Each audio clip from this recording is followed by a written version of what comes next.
નમસ્કાર મિત્રો અને વડીલો, તમારું બધાનું ગુજરાતી સ્ટોરી ચેનલમાં સ્વાગત કરું છું. 6 વર્ષની દીકરીની બચવાની કોઈ જ સંભાવના નહોતી અને ચાલુ ઓપરેશને અચાનક એવું થયું કે ડૉક્ટર સહિત ત્યાં હાજર રહેલા બધા લોકો.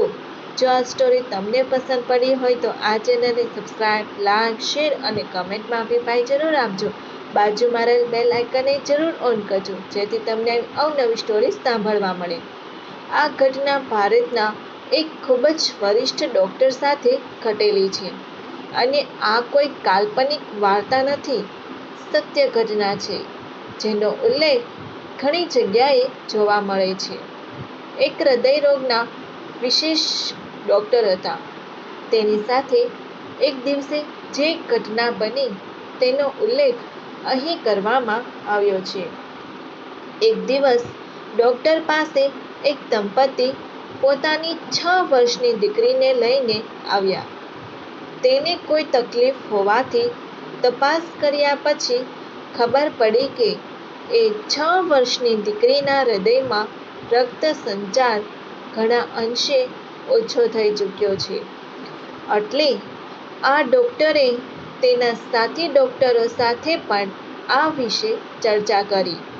ત્યાર પછી ચર્ચા વિમર્શ કર્યા પછી ડૉક્ટરે તે દંપતીને કહ્યું, આ દીકરીને બચવાની સંભાવના 30% જેટલી છે અને દીકરીનું ઓપરેશન કરવું પડશે, જેમાં ઓપન હાર્ટ સર્જરી કરવી પડશે અને જો આ સફળ થઈ જાય તો દીકરી જીવી શકે તેમ છે, નહીંતર તે માત્ર ગણતરીના મહિનાઓ જ જીવી શકે તેમ છે.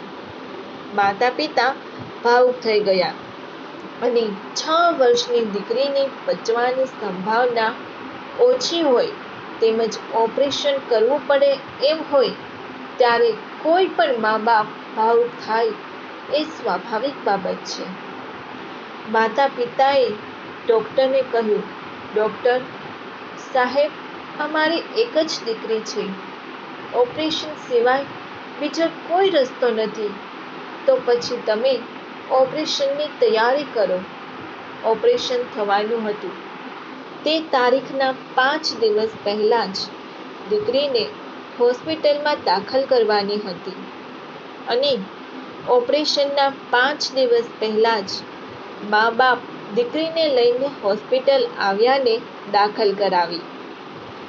5 દિવસ સુધી દીકરી સાથે ડૉક્ટર અવારનવાર હેલ્થ ચેક કરવા આવતા અને સાથે સાથે એ ડૉક્ટર દીકરી સાથે અવનવી વાતો પણ કરતા. 5 દિવસમાં જ જાણે ડૉક્ટર અને દીકરી એકબીજાના ફ્રેન્ડ બની ગયા હોય એ રીતે વાતો કરતા. દીકરાના માતા પિતા ભગવાનમાં અતૂટ વિશ્વાસ હતો. સવાર સાંજ દીકરીને તેઓ કહેતા રહેતા કે બેટા, જરા પણ ગભરાતી નહીં, કારણ કે બાળકોના હૃદયમાં તો ભગવાન પોતે રહે છે અને એ તને કશું નહીં થવા દે. થોડા દિવસો પછી સર્જરી હતી. એ સર્જરીના દિવસે પણ માતા પિતાએ તેને આ જ વસ્તુ જણાવી અને ડૉક્ટરે પણ કહ્યું કે બેટા, ચિંતા નહીં કરીશ, ઓપરેશન પછી તમે બિલકુલ ઠીક થઈ જશો. દીકરીએ કહ્યું, ડૉક્ટર અંકલ, હું ડરી બિલકુલ નથી રહી, કારણ કે પહેલાં મને થોડો ડર લાગતો હતો, પરંતુ જ્યારથી મને મમ્મી પપ્પાએ કહ્યું છે કે બાળકોના હૃદયમાં ભગવાન રહે છે, ત્યારથી મને વિશ્વાસ છે કે ભગવાન મને કશું નહીં થવા દે. ત્યાર પછી તેની ડૉક્ટરને કહ્યું, મારે તમને એક વસ્તુ કહેવી છે કે જ્યારે તમે મારું હૃદય બહાર કાઢો ત્યારે એમાં રહેલ ભગવાન કેવા દેખાય છે એ મને જણાવજો. ડૉક્ટર સાહેબ દીકરીની આ વાત પર હસવા લાગ્યા. થોડા સમય પછી ઓપરેશન શરૂ થઈ ગયું. ઓપરેશન દરમિયાન ડૉક્ટરોની ટીમે દીકરીની બધી તપાસ કરી અને માલુમ થયું કે આમાં કશું થઈ શકે એમ નથી. દીકરીને બચાવી શકાય તેમ નથી. દીકરીના હૃદયમાં લોહીનો પ્રવાહ બિલકુલ ઓછો થઈ ચૂક્યો છે. નિરાશ થઈને એ ડૉક્ટરે પોતાના બીજા ડૉક્ટરની સામે જોઈને નિરાશ થઈને સ્ટિચ કરવાનો આદેશ આપ્યો.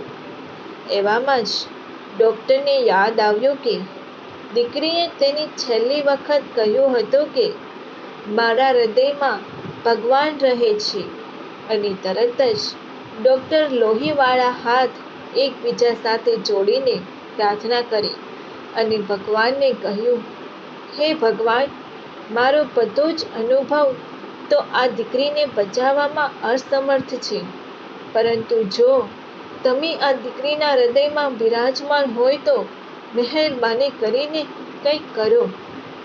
વર્ષોથી હૃદયરોગના નિષ્ણાત થઈ ચૂકેલા એ ડૉક્ટરના આંખમાંથી પ્રાર્થના કરતી વખતે આંસુ સરી પડ્યા. કદાચ આટલા વર્ષોમાં એ ડૉક્ટરના આંખમાંથી પહેલી વખત આંસુ પડ્યા હતા. તે પોતાની પ્રાર્થના કરી રહ્યા હતા. એવામાં તેની બાજુમાં રહેલ સાથી ડૉક્ટરે તેને બોલાવ્યા, અને એ ડૉક્ટરને ચમત્કારમાં જરા પણ વિશ્વાસ નહોતો, પરંતુ ત્યાં હાજર બધા લોકો આશ્ચર્યચકિત થઈ ગયા એ જોઈને કે દીકરીના હૃદયમાં ફરી પાછો રક્ત સંચાર થવા લાગ્યો. એ ડૉક્ટરની આખી ઉંમરમાં એની સાથે પહેલી વખત આવું થયું હતું.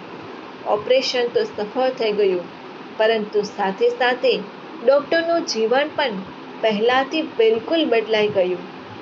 ઓપરેશન સફળ થયા પછી દીકરી જ્યારે હોશમાં આવી ત્યારે ડૉક્ટરે તેને કહ્યું, બેટા, હૃદયમાં ભગવાન જોયા તો નહીં, પરંતુ અનુભવ એવો થઈ ગયો કે એ જિંદગીની દરેક પળમાં ભગવાન આપણી સાથે જ હોય છે એવું અનુભવ્યું. આ ઘટના પછી ડૉક્ટરના ઓપરેશન થિયેટરમાં એક બદલાવ આવી ગયો. તે નિયમિત રીતે પોતાનું ઓપરેશન શરૂ કરતા, પરંતુ ઓપરેશન શરૂ કરતા પહેલા દરેક લોકો પ્રાર્થના કર્યા પછી જ ઓપરેશન શરૂ કરતા.